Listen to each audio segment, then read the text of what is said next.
автобус бол 400 сая төгрөгийн автобусаа. 610 ногоон автобус тойрсон дуулянаар шинээр үйлдвэрлэсэн гэх боловч шин биш. Хуурамчийг хараа хоцорсон стандартын дагуу бид шинэ автобус оруулж байна одоо. оруулж ирсэн автобус чинь ийм болохоор чинь зарим газараа 1 см-ээр хэмжиж боломжгүй. Капиталт зах тодорхой 70-80 сая юм тий. Хацаатан дээс орчиж. Монгол улсын засгийн газрыг уучлах байна.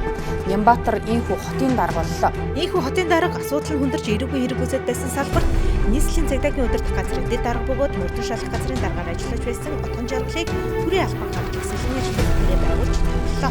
Энэ ногоон автобустай холбоотой асуудал нийслэлийн нийтийн тавирын газрын дарга отгон жаргалыг энэ эрэгт иргэний нэхэмжлэгчээр оролцуулаад иргэний нэхэмжлээ гаргаад явуулж байгаа. Тэр ногоон автобуснаас нэг ширхгийг ч нийслэл авахгүй гэдэг бичгээ хийгээд өгсөн. Тендерээ цуцалдсан.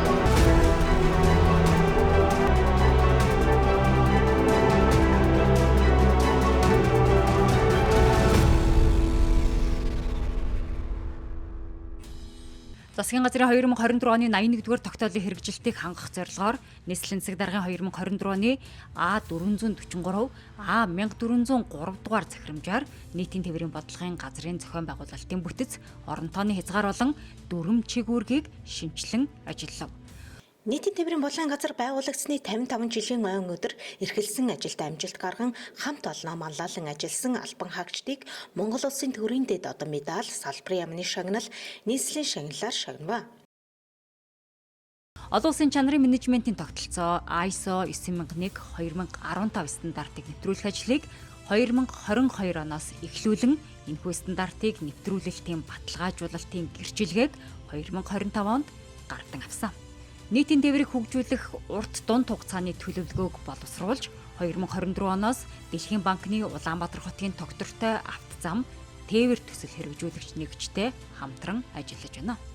Нийтийн тээврийн шаталсан бүтэц буюу олон төрөлт нийтийн тээврийн үйлчилгээ метро, LRT, BRT, дүүжин тээврийн төрлүүдийг нэвтрүүлэх, нийслэлээс хэрэгжүүлэх ажлын хэсэгт ажиллаж байна. Нийтийн тээврийн удирдлагын төвийг 2024 онд шинжилэн байгуулж үйл ажиллагаа явуулж байна. Тус газрын ахмад насны бүх гишүүдийн хурлыг зохион байгуулж, дүрм нь батлагдан, удирдах зөвлөлийн гишүүд болон ахмадын хорооны гүйцэтгэх захирал сонгогдсон, улсын бүртгэлд бүртгэгдэн, хууль этгээдийн гэрчилгээтэйгээр үйл ажиллагааг эхлүүллээ. Нийтийн тээврийн парк шинжилтийг 2023 оны 12 дугаар сараас 2025 онд нийслэлээс 656 шинэ автобусаар парк шинжилэлт хийсэн.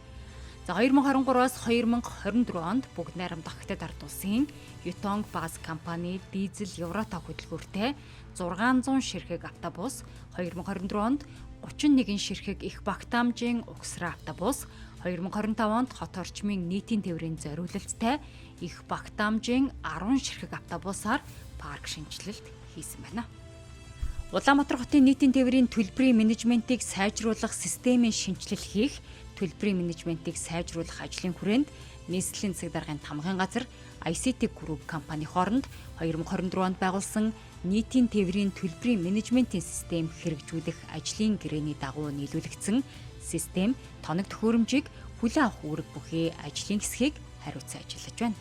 Төслийн хүрээнд нийтийн тээврийн үйлчилгээнд бүртгэл хяналтын шин систем нэвтэрч мэдээллийг олон нийт болон удирдлагын багт бодит цагаар хянах, цугларсан датаг боловсруулж, дашборд, дэлгэрэнгүй байдлаар харах боломж хүртсэн. Нийтийн тээврийн төлбөр төлөх боломжуудыг нэмэгдүүлснээр олон төрлийн банкны картаар шууд үйлчилгэээс гадна нэг удаагийн зорчилтын эрх бүхий QR тасалбар түншлэн иргэдэд зориулсан гар утасны аппликейшнийг 2025 оны 2 дугаар сарын 1-ний өдөр үйлчилгээ нэвтрүүлвэ. UB-карт аппликейшнийг хэрэглэгч өдөрт дунджаар 1200-аас 1500-аар нэмэгдэж, өнөөдрийн байдлаар 400,000 гаруй хэрэглэгч UB-карт аппликейшн татан ашиглаж байна. Нийтийн тээврийн бодлогын газрын цахим www.transport.ub.gov.cg хэмээн хуудсыг шинчлэн иргэдийн мэдэх эрхийг хангах мэдээллийг байршуулан соён гэгэрүүлэх, иргэдийн оролцоог нэмэгдүүлэх мэдээлэл сурталчилгааг явуулахын зэрэгцээ санал гомдол хүсэлтийг шуурх авч шийдвэрлэх нөхцөлийг бүрдүүлэн ажиллаж байна. Сайтаас нийтийн тээврийн бодлогын газар салбар нэгжүүдтэй холбоотой бүх мэдээллийг нэг дороос англи, монгол хэл, монгол бичгээр авах боломжийг бүрдүүлсэн. Нийтийн тээврийн бодлогын газрын Facebook хуудас нь 2024 оны 5 дугаар сарын 10-нд 22 мянган дагагчтай, хамталтын тоо 12 мянга байсан бол өнөөдөр 42 мянган дагагчтай, хандлт 142,143 болж нэмэгдсэн. Сард 320-оос 350 мэдээ, рил, видео 56, постэр 42-ыг бэлтгэж байршуулдаг. Хэвлэл мэдээллийн алба ажиллаж эхэлснээр 2 жилийн хугацаанд нийт 6300 мэдээ, рил, видео мэдээ 636, видео контент 22, постэр 569-ыг бэлтгэн иргэдийг мэдээллээр хангах ажиллалаа. Мөн салбарын ажилтнуудаа соён гэгэрүүлэх, нийтийн тээврийн үйлчилгээний соёл, чанар хүртээмжийг дээшлүүлэх чиглэлд анхаарч бид нийтийн тээврийн нэг өдөр иргэд бидний тухай сэдвийн хүрээнд видео контент хийж ажиллалаа. Мөн нийтийн тээврийн бодлогын газар Twitter болон YouTube сувагтай болж салбарын мэдээллээс гадна нийслэлийн засаг даргын тамгын газраас хэрэгжүүлж байгаа төсөл бүтээн байгуулалтын ажлыг сурталчлан таниулах ажил хийж гүйцэтгэлээ. Нийтийн тээврийн мэдээллийн нэгдсэн системийг нэвтрүүлж, гэр хорооллын тээврийн үйлчилгээг сайжруулах техникийн тусалцааны ажлын хүрээнд Азийн хөгжлийн банкны санхүүжилтээр төсөл хэрэгжүүлэгч Infocont компани нь нийтийн тээврийн мэдээллийн нэгдсэн системийг дараах байдлаар нэвтрүүлсэн. Тээврийн хэрэгслийн мэдээллийн сан, жолоочийн болон инженер, техникийн албан хаагчдын мэдээллийн сан, зөрчлийн болон иргэдээс санал хүсэлт, өргөдөл гомдол, талархлын мэдээллийн сан, автобусны чиглэл зогсоолын мэдээллийн сантай болж чадлаа. Иргэдээс жолооч уцаар ирсэн, тамхи татсан, бэлэн мөнгө авсан гэх гомдол олон ирдэг. Иргэдээс ирсэн мэдээллийн мөрөөр автоэврийн хяналтын улсын байцаагчид 2025 онд 990 зөрчил илрүүлсэн. Үүнээс бэлэн мөнгө авсан 159, тамхи татсан 541, уцаар ирсэн зөрчил 291 байв. Зөрчлийн тухайн хуулиар хариуцлага тооцсон хувийн болоод төрийн өмчийн 156 жолоочид сануулгах арга хэмжээ авч 32 жолоочийн хөдөлмөрийн гэрээг дуустгуулав. Сахилах хариуцлагыг нэмэгдүүлж хуулийн дагуу хариуцлага тооцсон нийтийн тээврийн үйлчилгээний чанар соёлыг дээшлүүлэх талаар удаа дараа сургалт зохион байгуулсан нь үйлчилгээний соёл дээшлэхээс гадна орлогод нөлөөлсөн үзүүлэлттэй байна. 2024 онд төлбөрийн менежментийн системээр 259 сая төгрөг байсан бол 2025 онд 10.6 тэрбум, Улаанбаатар смарт картын орлого 2024 онд 31.2 тэрбум төгрөг байсан бол 2025 онд 35.3 тэрбум, бэлэн мөнгөний орлого 2024 онд 1.8 тэрбум төгрөг байсан бол 2025 онд 10.5 тэрбум төгрөг болж нэмэгдсэн. Тус газарт 2023 онд талархал 63, санал 365, гомдол 689 ирж байсан бол 2024 онд талархал 101, санал 426, гомдол 766, 2025 онд талархал 157, санал 233, гомдол 462 тус ирсэн үзүүлэлттэй байгаа нь талархлын тоо тогтмол өсөж, санал гомдлын тоо буурч байгааг харуулж байна. Нийслэл Улаанбаатар Смарт Карт компани 24%-ийг эзэмшиж байсан бол бүгд найрамдах Солонгос улсын T-Money компанитай хэлцээр хийж 55% хувьцааг шилжүүлэн авч 79% цаашид бусад хувьцаа эзэмшигчтэй хэлцэл байгуулснаар 100% хувьцаа эзэмшигч болж Улаанбаатар хотын нийтийн тээврийн удирдлага, мэдээлэл, бүртгэл хяналт, иргэдийн нийтийн тээврийн зорчилт хөдөлгөөн, цахим төлбөр тооцооны үйл ажиллагааг хянах боломж бүрдсэн.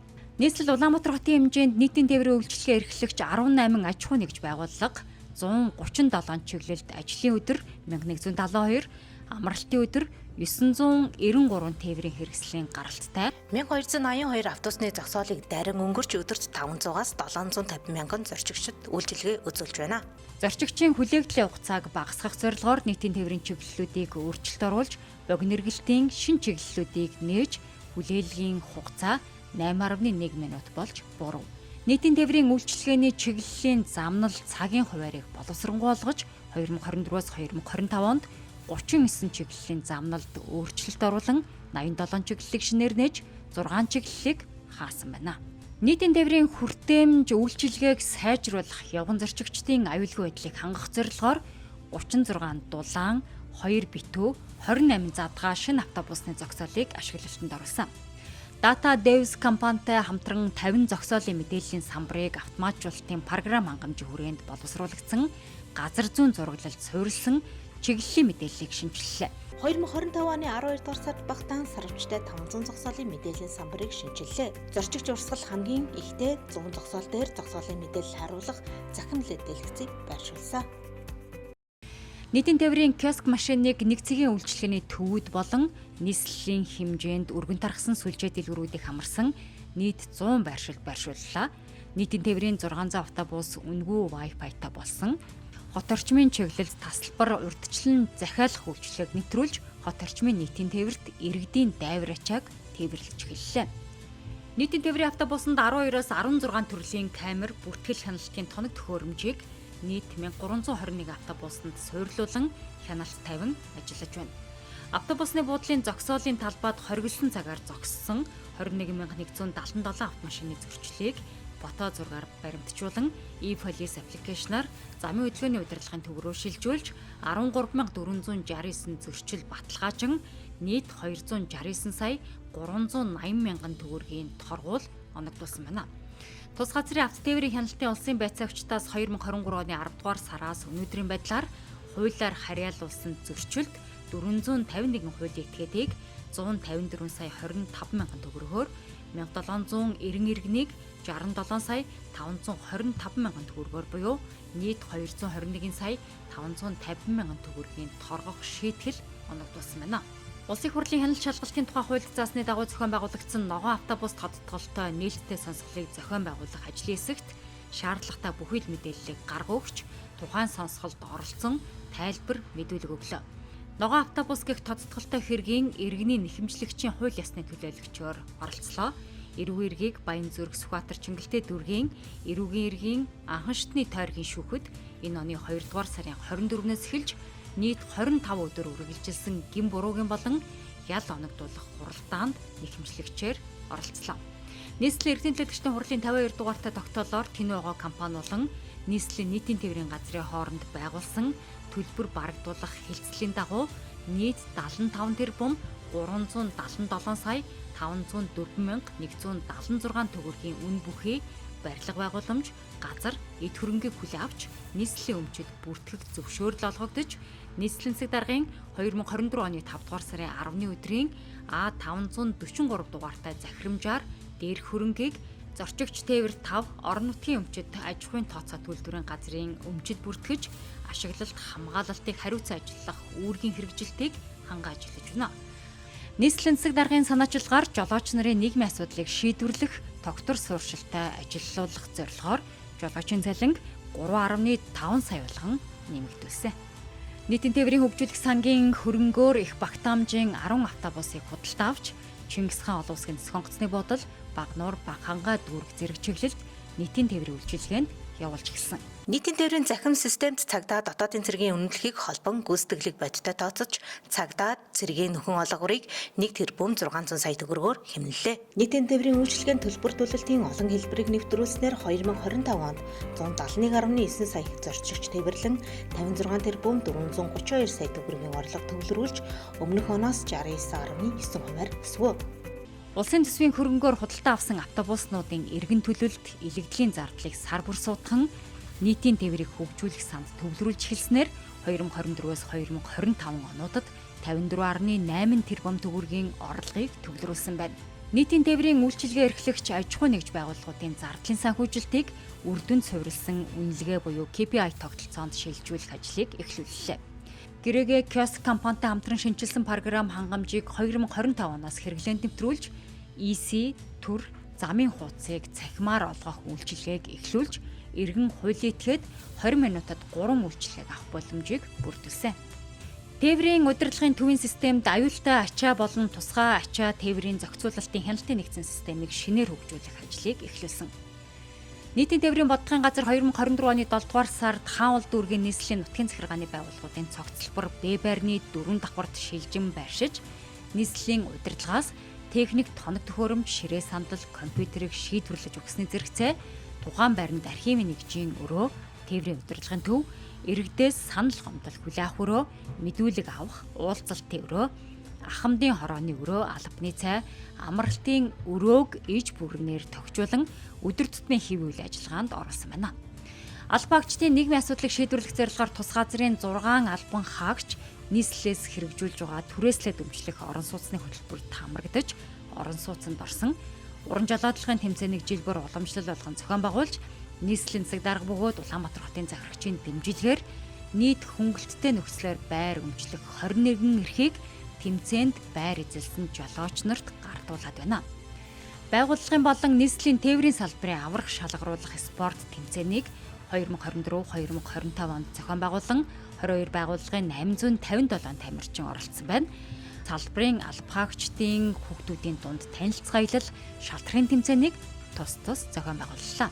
Монгол улсад авто тээврийн салбар өсөж хөгжсөний 100 жилийн хүрээнд нийтийн тээврийн салбарт үйлчилж байсан автобус, такси, ачаа тээврийн нийт 130 гаруй моделийг цуглуулж QR-жуулан олонний бүтээл болгосон. Түүнчлэн нийтийн тээврийн түүхийг харуулсан түүхэн зурагт самбар бүтээж архивын ховор нандин зургаар баяжууллаа. Нийтийн тээврийн бодлогын газар 2023 оноос өмнө байгууллагын гүйцэтгэлийн төлөвлөгөөний биелэлтийг ажил сайжруулах тодтолтой хангалтгүй гэж үйл ажиллагаагаа дүүнүүлж байсан бол 2024 онд хангалттай, 2025 онд гүйцэтгэлийн төлөвлөгөөний биелэлтээр бүрэн хангалттай гэж дүүнүүллээ. Нийтийн тээврийн бодлогын газрын машин ашиглалтын хугацаа дуусаад 5 жил болсон ч санхүүгийн хүндрэлтэй байдлаас үүдэн шинэ машин авах боломжгүй байсан. Энэ асуудлыг шийдэх гарц боломжийг судлан нийслэлийн цэцэг даргын зөвлөлийн хурлаар хэлэлцэж, нээлттэй тендер зарлан 2026 оны 1-р сард шинчилж, өдөр тутмын болон хяналт шалгалтын ажилд ашиглах К Спортэж машинтай болсон.